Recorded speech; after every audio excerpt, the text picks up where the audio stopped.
네, 여러분 안녕하세요. 오늘 나눌 주제는요. 우리가 소극적으로 행동을 하는 이유들 중에 발화도 사실은 무대공포증이 있다라는 말도 소극적 어떤 행동의 요인들이에요. 그래서 심리학적으로 소극적 행동의 이유들을 좀 살펴보면서 커뮤니케이션을 바라봐 볼까 하고 있습니다. 자, 우리가 소극적인 행동을 하는 이유에는 세 가지가 있다고 그래요. 그래서 지금 나눌 것 첫 번째는 행동적 이유에 대해서 나누려고 합니다. 그러면 두 가지가 뭔가라고 우선 말씀을 드리면, 처음에는 행동적 요인, 두 번째는 정서적 요인, 그 다음에 세 번째는 내가 생각하는 사고적 요인으로 나눌 수 있어요. 그러면 행동적 요인은 어떤 소극적 행동의 이유가 있을까 한번 볼게요. 첫 번째는요, 하기 싫은 일을 누군가 부탁해 왔을 때 대답이 입속에서만 웅얼거리고 상대방이 알아듣게 할 수가 없다. 웅얼거려요? 그럼 할 말이 있는 거예요. 근데 밖으로 나오는 그 행동에서 멈춘 겁니다. 그러면 내가 이렇게 말해도 괜찮은 거구나, 상대가 불쾌하거나 싫어하는 게 아니고 괜찮은 거구나, 우리는 나를 잘 보호하려면 나의 마음도 건강하게 잘 표현해야 되는구나, 이런 거를 좀 알고 표현을 했을 때 괜찮네 라고 인지해 주시면 됩니다. 그래서 웅얼거리고 행동, 밖으로 입 밖으로 안 나오는 것도 행동적 요인에 속한다라고 보시면 되고요. 사실은 이 행동적, 정서적 이런 요인들이 명확히 구분되진 않아요. 왜냐하면 우리가 마음의 욕구나 생각이나 그 다음에 입으로 말해지는 거나 행동이나 다 이 연결고리가 무의식 중에 다 움직이거든요, 이 네 개가. 그래서 조금 같이 이해를 해보시면 좋을 것 같아요. 이게 네 개가 같이 움직이는구나. 이렇게 소극적 행동을 하는 행동적 이유 중에 두 번째는 내 생각이나 의견을 말하고 싶은데 무엇을 어떻게 얘기할지 모르겠대요. 내가 무엇을 어떻게 얘기할지 안다고 하면 말을 할 수 있다는 거거든요. 그러니까 행동이 구조적 말하기, 논리적 말하기가 안 돼서 안 나오는 거죠. 그러면 이런 경우에는 1분 자유스피치라든지 3분 자유스피치 이런 식으로 짧은 시간에 서론, 본론, 결론을 조금 얘기하는 그 습관을 들이면 좋습니다. 아니면 상대한테 공감을 하고 어떤 주장을 내가 할 것인가, 주장이란 막 이렇게 강한 주장 아니에요.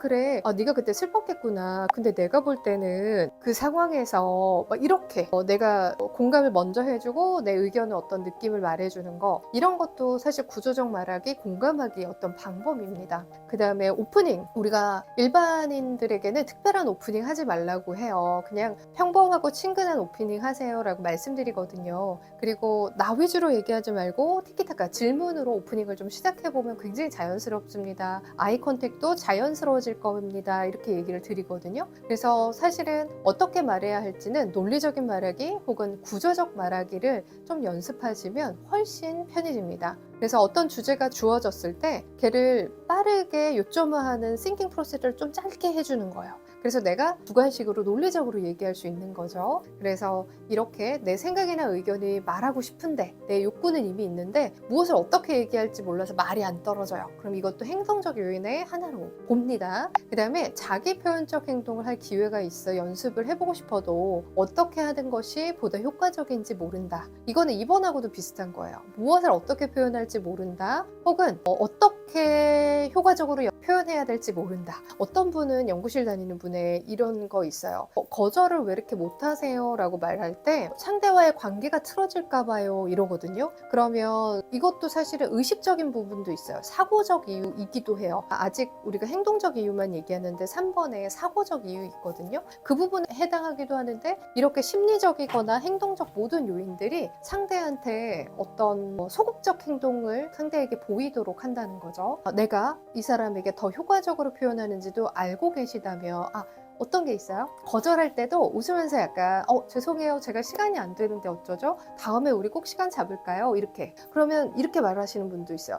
다음에 시간 잡자고 하면 지켜야 되는 거 아니에요? 이렇게 얘기하는데 이거는 유연성과 개방성이 없죠. 실제로 우리가 신뢰도 관계도 보면 다음에 시간 잡아요 라고 하면 구체성이 아직 없어요. 진짜 시간을 잡겠다는 건지 아니면 그냥 빈말로 인사치레로 했던 건지. 그러면 나중에 시간이 지나서 우리 혹시 차 한 잔 마실래요? 라고 할 때 제가 요즘 바빠서요. 그러면 이제 약간 형식적으로 흐른 거고, 아니면 저는 한 2주 있다 시간 괜찮을 것 같은데 그때 괜찮으세요? 라고 하면 진짜 잡겠다는 의지로 말을 한 거겠죠. 이런 눈치코치는 각자가 있어야 되지, 너가 그때 시간 잡자고 했었잖아, 그러니까 우리는 잡아야 돼, 이러면 사회생활 못하죠. 자, 그 다음에 네 번째 있습니다. 내가 하고 싶은 대로 하면 상대방에게 화를 내거나 공격을 할 것 같고 내가 하고 싶은 대로 하면 지금 상대한테 열불 낼 것 같다라는 소리예요. 그리고 참으려니까 속이 상한대요. 그러면 내 감정을 적절하게 표현하는지를 모른다. 2번, 3번, 4번까지 같은 말이에요. 그러니까 내 농도를 적정하게 표현하는 걸 못해요. 근데 마음에는 기분 나쁘다, 아니면 말하고 싶다, 굉장히 불쾌하다, 이게 다 들어가서 하고는 싶은데 그 농도를 조절을 못하니까 못하는 거예요.